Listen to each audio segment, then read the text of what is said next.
அனைவருக்கும் என்னுடைய அன்பான வணக்கம். நம்முடைய வீத லீடர்ஸ்னுடைய வாலண்டியர்ஸ், நம்ம சிவிக் ஆக்ஷன் லீடர்ஸ், தமிழகத்தினுடைய பொதுமக்கள் எல்லோருக்கும் மறுபடியும் என்னுடைய நன்றிகளை தெரிவித்துக் கொள்கின்றேன். ஏன்னா போன மாதம் முழுவதுமே நம்ம போதைப் பொருளுக்கு எதிரான ஒரு பெரிய விஷயத்தை எடுத்து நாம் எல்லாம் களத்தில் போராடி இருக்கின்றோம். ஒரு மாதம் முழுவதும் இந்த நிகழ்வு நாம் செய்திருந்தாலும் கூட இதை தொடர்ந்து நாம் செய்யணும் அப்படிங்கிற காரணத்திற்காக ஜூலை மாதத்தை இனிஷியேட் பண்ணியிருக்கோம். ஸோ ஜூலை மாதத்தில் நீங்கள் எல்லோருமே பெருமளவில் பங்கேற்று சைக்கிளிங், வாக்கிங், ஸ்கேட்டிங்லேருந்து மக்கள் அவேர்னஸ் வீடு வீடாக போய் போஸ்டர் கொடுக்கறதுலேருந்து எல்லா விதமான விஷயங்களையும் செஞ்சுருக்கிறீங்க. பொள்ளாச்சியில் ஒரு பெரிய மக்கள் சந்திப்பு கூட பொள்ளாச்சியில் நடந்தது. தமிழ்நாடு முழுவதுமே நம்முடைய வாலண்டியர்ஸ் எல்லோரும் பங்கேற்று ஏதோ ஒரு நிகழ்வு, மரம் கொடுக்கக்கூடிய நிகழ்விலிருந்து ஏதோ ஒரு நிகழ்வு போதைப் பொருளுக்கு எதிராக பண்ணியிருக்கிறீங்க. அதே நேரத்தில் டாஸ்மார்க் 500 மீட்டருக்குள்ளே ஏதாச்சும் ஒரு டாஸ்மார்க் இருக்கா அப்படிங்கிறதையும் பெட்டிஷனாக பார்த்து அரசுகிட்ட கொடுத்துருக்கீங்க. அதற்காக நன்றிகளை உங்களுக்கு தெரிவிச்சுக்கிறேன். எந்த எதிர்பார்ப்பும் இல்லாமல் நம்முடைய சமுதாயம் நன்றாக இருக்க வேண்டும் என்கின்ற ஒற்றை குறிக்கோளில் இந்த பணியை நம்முடைய வீத லீடர்ஸ்னுடைய வாலண்டியர், சிவிக் ஆக்ஷன் லீடர்ஸ் எல்லோரும் இறங்கி செஞ்சுருக்கிறீங்க. உங்கள் நேரத்தை கொடுத்துருக்குறீங்க. கண்டிப்பாக என்ன சொல்கிறதுன்னு தெரியலீங்க. இதை பார்த்து பெருமை மட்டும்தான் பட முடியும். காரணம், இப்படியும் மக்கள் இருக்கின்றார்கள், எந்த எதிர்பார்ப்பும் இல்லாமல் மற்றவங்களுக்காக வேலை பார்க்குறாங்க அப்படின்னு. இந்த மாதம், அதாவது நாளை ஆகஸ்ட் 1ஆம் தேதியிலிருந்து இன்னும் ஒரு முக்கியமான விஷயத்தை நம்ம கையில் எடுக்கிறோம்.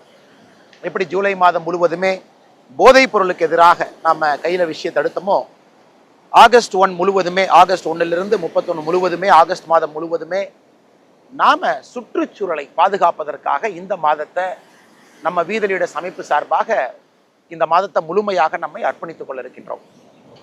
நண்பர்களே, சகோதர சகோதரிகளே, பெரியவர்களே, தாய்மார்களே, நம்முடைய சங்க இலக்கியத்திலிருந்து தமிழ் சமுதாயத்தை பொறுத்தவரை 5 நிலப்பரப்புகளை சார்ந்து தான் நம்ம வாழ்ந்திருக்கிறோம். குறிஞ்சி, முல்லை, மருதம், நெய்தல், பாலை. நாம் வாழ்கின்ற இடமா இருக்கலாம், வசிக்கக்கூடிய பகுதியாக இருக்கலாம்.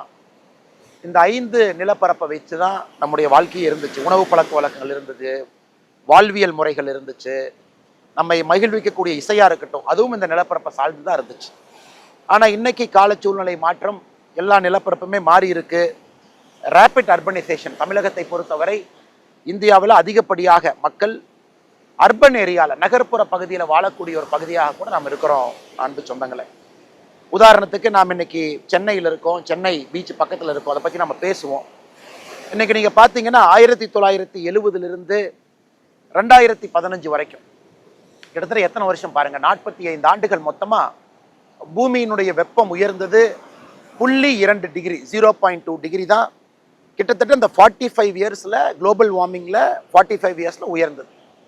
ஆனால் 2015லிருந்து 2025 அடுத்து வந்த 10 ஆண்டுகள் எடுத்துக்கிட்டிங்கன்னா பூமியினுடைய வெப்பம் வந்து 0.35 டிகிரி செல்சியஸ். 45 ஆண்டுகளில் 0.2 ஹிஸ்டாரிக்கல் டேட்டா கம்பேர் பண்ணும் பொழுது, ஹிஸ்டாரிக்கல் டேட்டா பார்க்கும் பொழுது கடந்த 10 ஆண்டுகளில் மட்டும் 0.35 டிகிரி செல்சியஸ் உயர்ந்திருக்கு.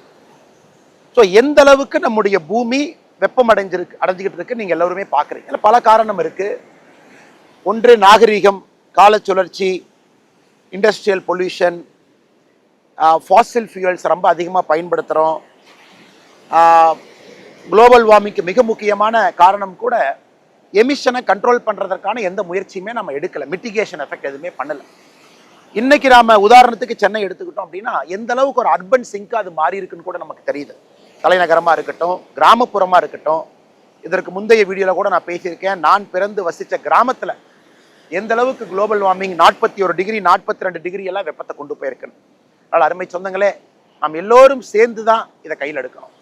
இது வந்து வெறும் ஒரு அரசு செய்வாங்க அப்படிங்கிறத தாண்டி பொதுமக்கள், நாம நம்முடைய சந்ததியினர் எல்லாம் நல்ல ஒரு சமுதாயத்தில் வாழணும், வெப்பமில்லாத ஒரு சூழ்நிலையில் வாழணும், தண்ணி கிடைக்கணும், குடிக்கிற தண்ணி கிடைக்கணும், விவசாயத்துக்கு தண்ணி கிடைக்கணும், ஒரு பீச்சில் பொல்யூஷன் இல்லாத ஒரு பீச் இருக்கணும் அப்படின்லாம் நீங்கள் நினைச்சீங்க அப்படின்னா நாம பொதுமக்களாக சிவிக் ஆக்ஷன், நாம களத்தில் இறங்கி பணி செய்ய வேண்டிய கடமையும் கட்டாயமும் நமக்கு இருக்கு. இன்னைக்கு உதாரணத்துக்கு நம்ம சென்னையை மட்டும் நீங்கள் எடுத்துக்கிட்டீங்கன்னா, சென்னையில் மட்டும் நீங்கள் பாருங்க, பில்டப் சர்ஃபேஸ்ன்னு நம்ம சொல்லுவோம். பில்டிங், ரோடு புதுசாக நம்ம சிட்டிக்குள்ளே என்ன போட்டிருக்கோம். ஒரு காலத்தில் சென்னை பொறுத்தவரை 36% தான் இந்த நகரத்தில் பில்டப் ஏரியா இருந்துச்சு.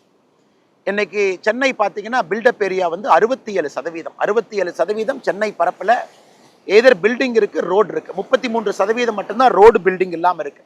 அப்ப அவ்வளவு கான்கிரீட், அர்பன் கான்கிரீட்டை ஒரு தலைநகரத்துக்குள்ள கொண்டு வந்திருக்கோம்.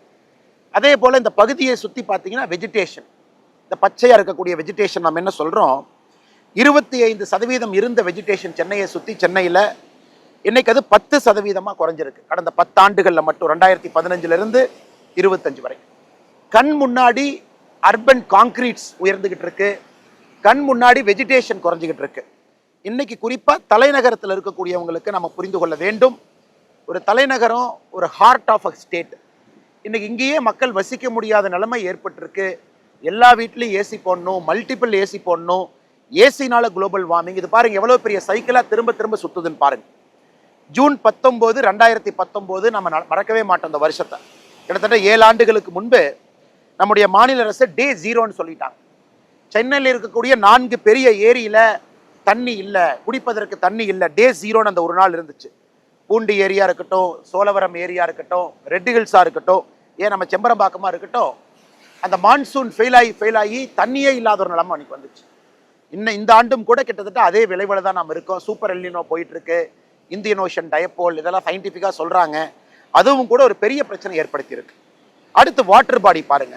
நம்ம ஒரு கிராமத்தையும் கூட, கிராமத்துக்கு ஆதாரமாக இருப்பது என்னன்னா அந்த கிராமத்தில் இருக்கக்கூடிய ஏரி குளங்கள் தான். இன்னைக்கு எத்தனை கிராமத்துல ஏரி குளங்கள் பத்திரமா இருக்கு, எத்தனை கிராமத்துல நாம அதை பயன்படுத்துறோம் நீங்க பாருங்க. கடைசியா நம்முடைய மினிஸ்ட்ரி ஆஃப் ஜல் சக்தி 2023 மத்திய அரசு ஒரு சென்சஸ் எடுத்தாங்க. தமிழ்நாட்டில் மொத்தமா எத்தனை வாட்டர் பாடி இருக்கு, ஏரி குளங்கள் எவ்வளவு இருக்குன்னு சென்சஸ் எடுத்தாங்க. அவங்க சென்சஸ் படி தமிழ்நாட்டில் 1,06,957 1,06,957 சென்சஸ் வாட்டர் பாடி இருக்குன்னு பார்த்தாங்க. அதில் பிரச்சனை என்னன்னாங்க, 49% வாட்டர் பாடி, கிட்டத்தட்ட 50,197 வாட்டர் பாடியில் தண்ணி இல்லை, அது காணாம போச்சு, அது எங்க இருக்குன்னே தெரியல, மக்கள் எங்களுக்கு தெரியாதுங்கிறாங்க. அந்த சென்சஸ் படி 8,366 வாட்டர் பாடியில், அது ஏரி குளமா இருக்கலாம், நம்ம வாட்டர் பாடின்னு சொல்றோம், அது என்க்ரோச்மெண்ட்ல இருக்கு, மக்கள் வீடு கட்டியிருக்காங்க.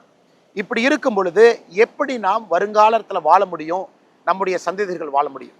அதனாலதான் வீதி லீடர்ஸை பொறுத்த வரைக்கும் நமக்கு 2 நோக்கம் இருக்கு. ஒன்று, அவேர்னஸ் ஏற்படுத்துறோம் மக்களுக்கு, இந்த பிரச்சனை இருக்கு நீங்க புரிஞ்சுக்கங்க. நீங்க ஒரு தனி மனிதனா நீங்க சின்ன சின்ன வேலைகளை செய்ய ஆரம்பிங்க. 2வது, நாம் செய்யக்கூடியது மிக முக்கியமானது, நாம வாலண்டியர்ஸ் உள்ள இறங்கி ஒரு சின்ன மாற்றத்தை நம்ம ஏற்படுத்த முயற்சிக்கிறோம்.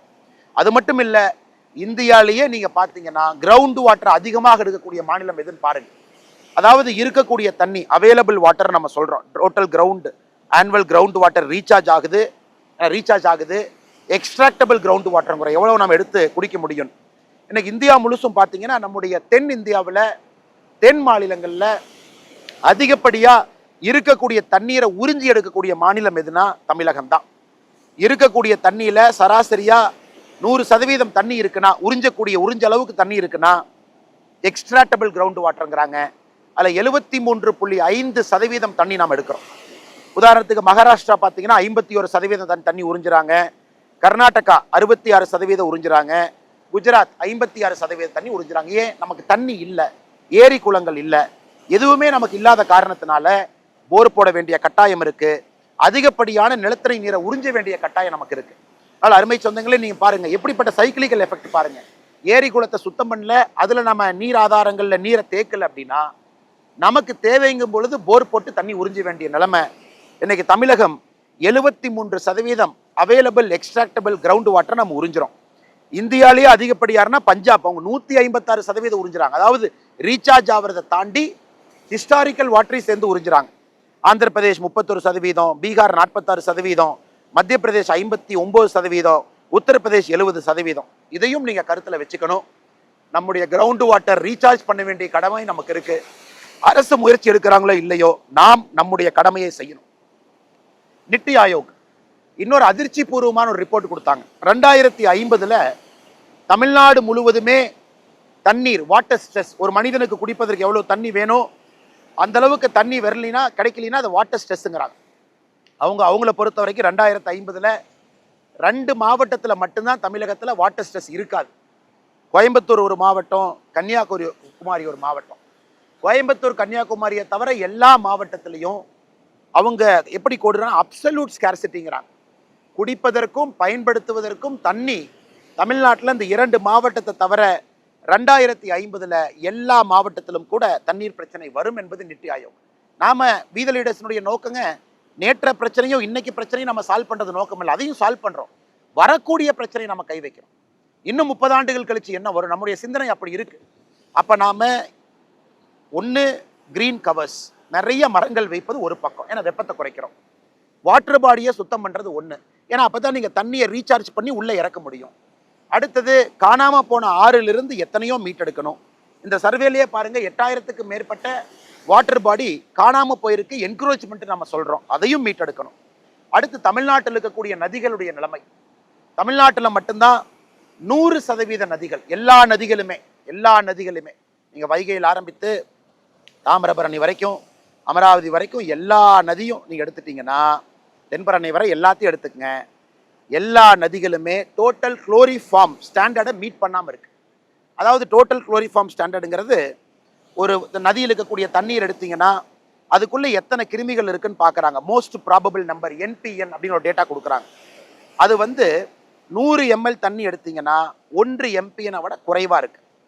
அது என்ன காரணம்னா, ஏகப்பட்ட ஃபீக்கல் மேட்டர் உள்ள இருக்கு. மலக்கழிவுகள் போய் தண்ணீரில் கலக்குது, அது திரும்ப நாம் குடிக்கிறோம், எல்லா விதமான அசுத்தமும் அந்த தண்ணிக்குள்ளே இருக்குது. ஸோ இன்னைக்கு தமிழ்நாட்டில் 100% நதிகள் சுத்தமான நதிகள்னு ஒன்று கூட நம்ம சொல்ல முடியாது. அதையும் நம்ம புரிஞ்சுக்கணும். அடுத்து tree cover, depleting tree cover பார்த்தீங்கன்னா, தமிழ்நாட்டில் ஒரு காலத்தில் 2 மில்லியன் ஹெக்டேர் நேச்சுரல் ஃபாரஸ்ட் இருந்துச்சு. கொஞ்சம் கொஞ்சமாக அழிஞ்சிக்கிட்டே வருது. ஒரு காலத்தில் 15% டோட்டல் லேண்ட் ஏரியா. ஜென்ரலாக நம்ம சொல்கிறது, ஒரு மாநிலமோ ஒரு நாடோ 33% லேண்ட் ஏரியா வேணும்னு நம்ம சொல்லுவோம். 33%, 1/3 கிரீன் கவர் இருக்கணும். அதுவும் ஒரு பிரச்சனை, நம்ம மரம் வைக்கணும். அக்ரிகல்ச்சர் அடுத்த பிரச்சனை. இந்த எல்லா நாளையும் பார்த்தீங்கன்னா அக்ரிகல்ச்சர் லேண்டில் சால்ட் அதிகமாகிட்டு இருக்கு. அது சோடிக்கா இருக்கட்டும், சலைனா இருக்கட்டும். இன்னைக்கு விவசாய நிலமெல்லாம் மலட்டுத்தன்மையை நோக்கி போயிட்டு இருக்கு. அங்கே விவசாயம் செய்ய முடியல.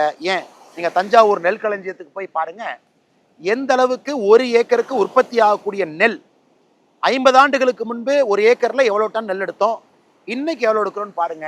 ஏன்னா மிக வேகமாக ஒரு பொன்விளையும் பூமியாக இருக்கக்கூடிய தஞ்சை பகுதி, டெல்டா பகுதியிலேயே மிக வேகமாக அந்த மண்ணில் நச்சுத்தன்மை வந்துகிட்டு இருக்கு. அதையும் நம்ம சரி பண்ணணும். மெரைன் பொல்யூஷன், இன்னைக்கு மெரைன் பொல்யூஷன் ஒரு சிங்கிள் பிக்கெஸ்ட் பொல்யூஷன். 1076 கிலோமீட்டர் நம்ம கோஸ்ட் லைன் இருக்கு. 1076 கிலோமீட்டரும் இன்னைக்கு நம்ம பல இடத்துல தேவையில்லாத விஷயங்கள்லாம் இன்னைக்கு பீச்சில் தண்ணிக்குள்ள கலக்குது. அப்படி இருக்கும்பொழுது எப்படி நம்ம டூரிசம் அட்ராக்ட் பண்ண முடியும்? நம்முடைய பீச்சை நம்ம கிளீனாக வைக்கல, மக்கள் வர முடியும், பார்க்க முடியும் பொழுது இங்கேயே பாருங்க எத்தனை குப்பைகள் ஒதுங்கி இருக்கு, பாருங்க. எல்லாம் பாருங்க, எல்லாம் இது எல்லாம் பாருங்க எத்தனை விதமான குப்பைகள் இங்கே ஒதுங்கி இருக்கு. எல்லாம் ஃபோம்ஸ் எல்லாம் ஒதுங்கி இருக்கு, சின்ன சின்ன மணிகள். நீங்கள் வெறுங்கால நடக்கிறக்கே பல இடத்துல பயமா இருக்கு. பேனா குப்பைகள்ல இருந்து, செருப்புல இருந்து ஆரம்பித்து, ஏன்னா எங்கேயோ போடுற குப்பை எங்கேயோ கரை ஒதுங்குது. எதையும் சரி செய்ய வேண்டிய நிலைமை நமக்கு இருக்கு. அதனால தான் இந்த மாதம் வீத லீடர்ஸ் சுற்றுச்சூழல் மாதம். இந்த அவசியம், இதெல்லாத்தையும் நம்ம சரி பண்ணணும் அப்படிங்கிற காரணத்திற்காக சுற்றுச்சூழல் மாதமாக நம்ம அதை கையில் எடுக்கிறோம். வீத லீடர்ஸ்னுடைய நோக்கம் தமிழகத்தில் இன்னும் சில மாதங்களில் 50 லட்சம் மரங்கள் நம்ம நடணும். 50 லட்சம், 5 மில்லியன் மரங்கள் நம்ம நடணும் அப்படிங்கிறது நம்முடைய நோக்கம். ஆரம்ப கட்டமாக இந்த மாதம், ஆகஸ்ட் மாதம், சுற்றுச்சூழலுக்காக நம்ம எடுத்திருக்கக்கூடிய இந்த மாதத்தில் 20 லட்சம் மரங்கள் நம்ம நடணும். காரணம், 20 லட்சம் வாலண்டியர்ஸ் நம்மகிட்ட இருக்காங்க. ஆளுக்கு ஒரு மரத்தை நம்ம நடுறோம், அதை பாதுகாக்கிறோம், அந்த மரத்துக்கு தண்ணி ஊற்றுறோம்.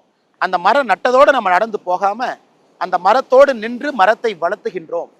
இதற்கு முன்பு பிரதமர் சொன்னாங்க, அம்மாவுடைய பேரில் மரம் வைங்க அப்படின்னு சொல்லி இந்தியா முழுவதும் அதை எடுத்துட்டு போனாங்க. நாம் இந்த ஆகஸ்ட் மாதத்தில் நமக்கு தமிழகத்தில் அதிகமாக மரம் வைக்க வேண்டும் என்கின்ற உணர்வை நமக்கு ஏற்படுத்தியது டாக்டர் APJ அப்துல் கலாம் ஐயா அவர்கள். சின்ன கலைவாணர் அண்ணன் விவேக் அவர்கள் இன்னைக்கு நம்மளோடு இல்லை. கலாம் ஐயாவுடைய வேண்டுகோளை ஏற்று தனி மனிதனாக பல இடத்துல மரம் வைக்கக்கூடிய முழு வேலையை செஞ்சாங்க.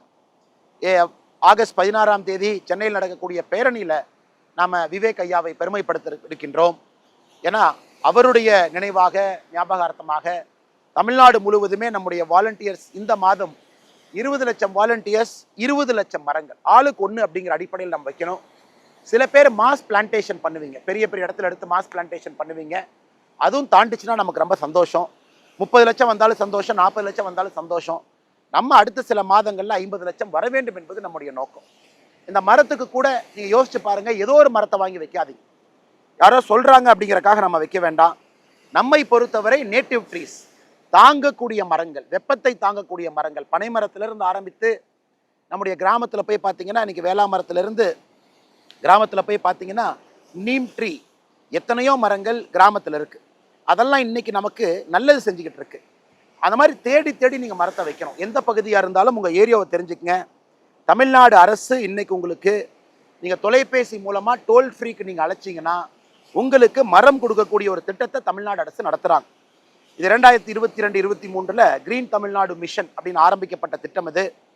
இதற்கு 1800-5997634 1800-5997634 இந்த டோல் ஃப்ரீ நம்பருக்கு நீங்கள் கூப்பிட்டீங்கன்னா, நாங்கள் கூப்பிட்டு பார்த்தோம், செக் பண்ணோம், இப்போ வேலை செஞ்சுட்டு இருக்கு.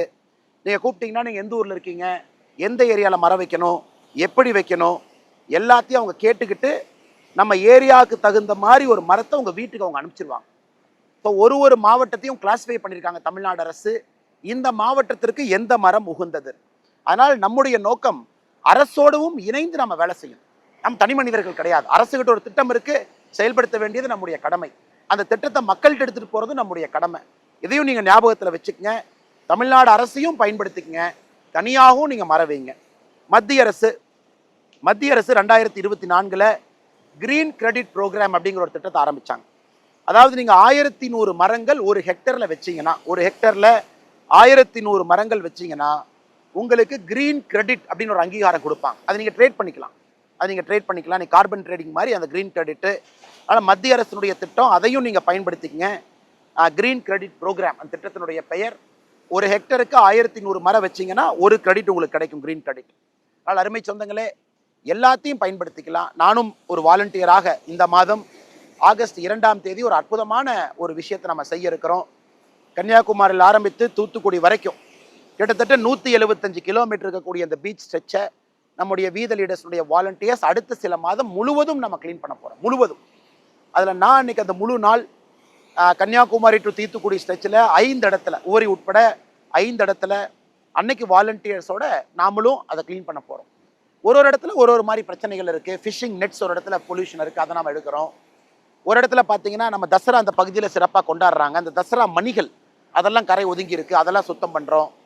ஸோ ஆகஸ்ட் 2 அங்கே, ஆகஸ்ட் 3 வைகை நதி மதுரையில், கள்ளழகர் இறங்கக்கூடிய வைகை நதியில், நமக்கெல்லாம் பெருமை கொடுக்கக்கூடிய வைகை நதியில் அங்கே இருக்கக்கூடிய வாலண்டியர்ஸோட வைகை நதியை நம்ம கிளீன் பண்ணுறோம். ஒரு ஸ்ட்ரெச்சை கூட 78 சுதந்திர போராட்ட வீரர்களை ஞாபகப்படுத்தக்கூடிய அழுதில் 78 மரங்கள் நட்டு 78 வாலண்டியர்ஸ் அதுக்கு பொறுப்பேற்றுக்குவாங்க. அவங்க தான் அந்த மரத்தை வளர்த்தி கொண்டு வரணும். அதையும் நாம் மதுரையில் செய்ய இருக்கிறோம். அருமை சொந்தங்களே, ஆகஸ்ட் 16ஆம் தேதி சென்னையில் ஒரு பெரும் பேரணி நடக்கிறதுக்கு, மக்களுக்கு இது விழிப்புணர்வு பேரணிக்காக நாம் இதை செய்கிறோம். ஆகஸ்ட் 16 சின்ன கலைவாணர் ஐயா விவேக் அவர்கள் பேரில் அந்த பேரணி நடக்கும், அதுவும் நடக்கிறதுக்கு. அதே போல் சிவகங்கையில் நம்முடைய வாலண்டியர்ஸ் ஒரு பெரிய விஷயத்தை எடுத்திருக்கிறாங்க. கிட்டத்தட்ட 70 ஆண்டுகளாக காணாமல் போன ஒரு நதி தென்னார், காரைக்குடியில் தென்னாறு நதியை அரசுகிட்ட பெட்டிஷன் பண்ணி அதை பர்மிஷன் வாங்கி தனியார் அமைப்புகளோடு நிறைய அமைப்புகளோடு இணைந்து அந்த தென்னாரை மீட்டெடுப்பதற்கான முயற்சி, கிட்டத்தட்ட 70 கிலோமீட்டர் அந்த தென்னாறு, அதை மீட்டெடுப்பதற்கான முயற்சியில் நம்முடைய வாலண்டியர்ஸ் இறங்கி இருக்கிறாங்க. இது எல்லாமே பாராட்டக்கூடிய விஷயம். நம்முடைய தென் தமிழகத்தில் தூத்துக்குடி, கன்னியாகுமரி பகுதியில் வாலண்டியர்ஸ் எல்லாம் இறங்கி இதுக்கு ஏகப்பட்ட ஹோம்ஒர்க் பண்ணி நம்முடைய ஃபிஷர்மேன் நண்பர்களோடு கிட்டத்தட்ட 11 லட்சத்துக்கு மேற்பட்ட ஃபிஷர்மேன் நண்பர்கள் நேரடியாக தமிழகத்தில் மீன் பிடிக்கிறாங்க. அவங்களெல்லாம் சந்தித்து அவங்ககிட்ட பேசி எப்படி இதை டிசைன் பண்ணணும்னு பண்ணியிருக்காங்க. அங்கே பீச் பாடு வைக்கிறாங்க. க்ளீன் பண்ணிட்டு நம்ம போகிறது மட்டும் இல்லை, பீச் பாடு இருக்கும், உள்ளே க்ளீன் பண்ணக்கூடிய சாமான் இருக்கும், அதை நம்ம வாலண்டியர்கிட்ட கீ லாக் இருக்கும், அதை எடுத்து அவங்க தொடர்ந்து க்ளீன் பண்ணிக்கிட்டு இருக்கலாம். அதை இன்னைக்கு துவங்கி வைக்கிறோம். நதிகளை சுத்தம் பண்ணணும், பீச்சை க்ளீன் பண்ணணும், மரம் வைக்கணும். ஸோ தயவு செய்து என்னடா அண்ணன் பேசும்போதெல்லாம் வேலையாக சொல்கிறாரே அப்படின்னு நீங்கள் நினைக்கக்கூடாது. அண்ணன் உங்கள்கிட்ட பேசுகிறது மிக முக்கியமான நோக்கம். நாம் ஒரு மிக வித்தியாசமான இயக்கம், மக்கள் பிரச்சனையை தீர்ப்பதற்காக களத்தில் இறங்கியிருக்கும். இது நமக்கு ஒரு சந்தோஷத்தை கொடுக்குது, சென்ஸ் ஆஃப் பர்பஸை கொடுக்குது, ஒரு சென்ஸ் ஆஃப் ஐடென்டிட்டியை கொடுக்குது, ஒரு சென்ஸ் ஆஃப் பிலாங்கிங்கை கொடுக்குது. நாம் எல்லாம் எந்த பவரும் யாருக்கு கிடையாது. எல்லா வாலண்டியர் அப்படிங்கிற பேரில் வீத லீடர்ஸ் குடும்பமாக நம்ம கீழே இறங்கி எல்லோருத்தையும் ஒருங்கிணைக்கிறோம், பேசுகிறோம், அவங்ககிட்ட போய் இதை எடுத்து சொல்கிறோம், ஒரு டீமை உருவாக்குறோம். அதில் ஒரு லீடர்ஷிப் நமக்கு வருது. ஒரு சோஷியல் பிரச்சனையாக 1 மாதம் எடுக்கிறோம். 6 பிரச்சனைகள் அடுத்த 6 மாதத்துக்கு எடுத்திருக்கோம்.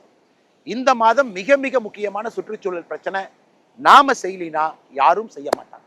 அதனால் நாம் செய்வோம், ஒரு பெரிய மாற்றத்தை கொடுப்போம். தமிழ்நாட்டை பொறுத்தவரை இந்த 31 நாட்களும் ஆகஸ்ட் மாசத்துல பயன்படுத்துவோம். மிக பொறுமையாக கேட்டவங்க எல்லோருக்கும் என்னுடைய நெஞ்சார்ந்த நன்றிகளை தெரிவித்துக் கொள்கின்றேன். மாறுவோம், மாற்றுவோம்.